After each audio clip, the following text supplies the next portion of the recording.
मित्रों, subscribe button के साथ साथ बेल आइकन भी दबाना है। हाय हेलो नमस्कार। इस चैनल में आने के लिए आप सभी को आभार, जब पूरी दुनिया में मची हुई है हाहाकार।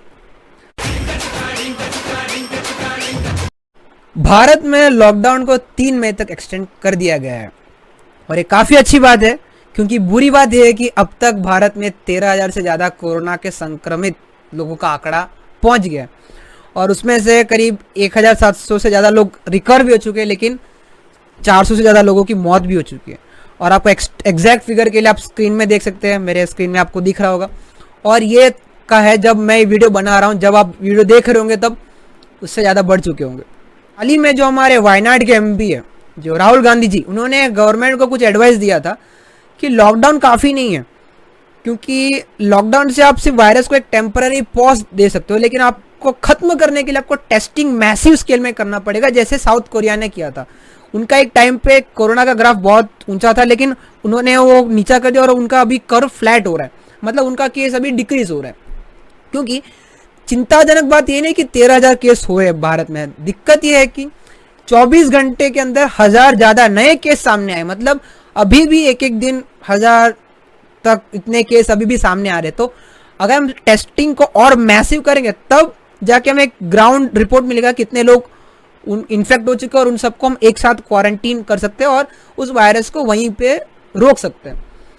तो कुछ हद तक उनका बात सही भी है कि हमें ज़्यादा से ज़्यादा मैसिव स्केल में टेस्टिंग को और प्रमोट करना चाहिए। लॉकडाउन जैसे ही हमें उतना फोकस इस टेस्टिंग पे भी, मैसिव टेस्टिंग में भी देना चाहिए।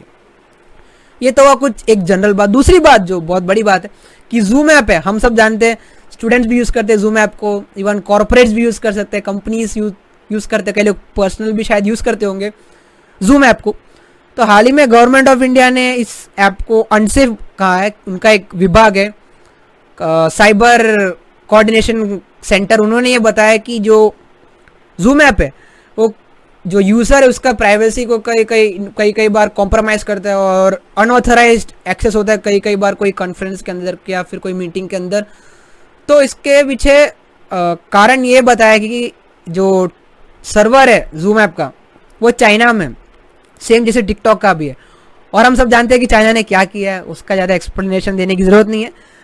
तो ऐसा माना जा रहा है कि चाइनीज़ लोग स्पाई कर रहे हैं या फिर अपने प्राइवेसी के साथ खिलवाड़ कर रहे हैं। तो और इसका सबूत ये है कि गवर्नमेंट ने खुद हम उनके ऑफिशियल्स के लिए जूम ऐप को यूज़ करने से मना कर दिया। उन्होंने बोला कि अब जूम ऐप बैंड है गवर्नमेंट के लिए कहा जाए तो। और दूसरी बात, जो बड़ी कंपनी है गूगल ने भी अपने एम्प्लॉयज़ को बोला है कि आप जूम ऐप का इस्तेमाल ना करें, क्योंकि वो शायद उनके जो कॉर्पोरेट कॉन्फिडेंशियलिटी है उनको शायद इफेक्ट कर रहा है। तो ये सही भी है, अगर आपके कुछ बड़ी कंपनी और आपके कुछ कॉन्फिडेंशियल आपके सेल्स का रिपोर्ट है, अगर आप जूम ऐप में डिस्कस कर रहे हो तो हो सकता है कि वो हैक हो सकता है। खैर, इसके बारे में हम जानते नहीं, लेकिन गवर्नमेंट ने कहा है कि ये सेफ नहीं है। और इसके लिए उन्होंने कुछ एडवाइस भी दिया है कि हमें क्या क्या सेफ प्रैक्टिसेस करना चाहिए जूम ऐप पे अगर आप यूज़ कर भी रहे। तो पहला बोला कि जब भी जितने पार्टिसिपेंट एक बार आ चुके हैं मीटिंग में, उसके बाद उसको लॉक कर लीजिए मीटिंग को, ताकि कोई और इधर उधर का बंदा आपकी मीटिंग में आ ना पाए, अनऑथराइज्ड एक्सेस ना हो मीटिंग का। दूसरी बात यह कहा है कि हमेशा जो मीटिंग है उसके बाद उसका पासवर्ड और उसका आईडी चेंज करते रहना चाहिए। सेम पासवर्ड या फिर सेम आईडी का यूज़ हमें बिल्कुल नहीं करना चाहिए। हर एक new meeting a new password and new ID, उसका हमें फॉलो करना चाहिए। तीसरी बात, एक वेटिंग रूम करके एक उसमें एक फैसिलिटी है जिसमें जब तक होस्ट परमिशन नहीं देता तब तक कोई उसको एक्सेस नहीं कर सकता। मतलब अगर हम लॉगिन करना चाहते हैं कोई मीटिंग के अंदर, तो जब तक होस्ट उसको देखेगा, उसको वेरीफाई करेगा, तब तक हम उसमें एंटर नहीं कर सकते। तो वेटिंग रूम फैसिलिटी को भी हमें एनेबल करके रखना है। अब ये तो कुछ एडवाइस है जो हमारे सरकार ने दिया है, लेकिन इसके कुछ अल्टरनेटिव्स भी है। ज़रूरी नहीं है कि हम जूम ऐप को यूज़ करें। उसका पहला जो सबसे अच्छा अल्टरनेटिव वो है सिस्को वेबएक्स। सिस्को वेबएक्स एक ऐप है जो आप प्ले स्टोर में, ऐप स्टोर में देख सकते हो, स्क्रीन पे सब दिया हुआ है। तो ये भी एक अच्छा अल्टरनेटिव है। दूसरा है माइक्रोसॉफ्ट का टीम करके ऐप है, वो भी काफ़ी अच्छा है, जूम के अल्टरनेटिव की तरह हम मान सकते हैं उसको भी। तीसरा एक है जो ज़्यादा लोगों को पता नहीं होगा, गूगल का ही है, गूगल हैंगआउट्स करके, और गूगल ने इतना ज़्यादा प्रमोट भी नहीं किया उसको, लेकिन अभी कर रही है। तो ये भी एक अच्छा ऐप है वीडियो कॉन्फ्रेंसिंग के लिए। और एक है गो टू द मीटिंग, इसका भी रेटिंग काफ़ी अच्छा है, 4.6 है प्ले स्टोर में, तो ये भी आप यूज़ कर सकते हैं। पांचवा हमारा एक और है ब्लू जीन्स करके ऐप है, वो भी अच्छा है।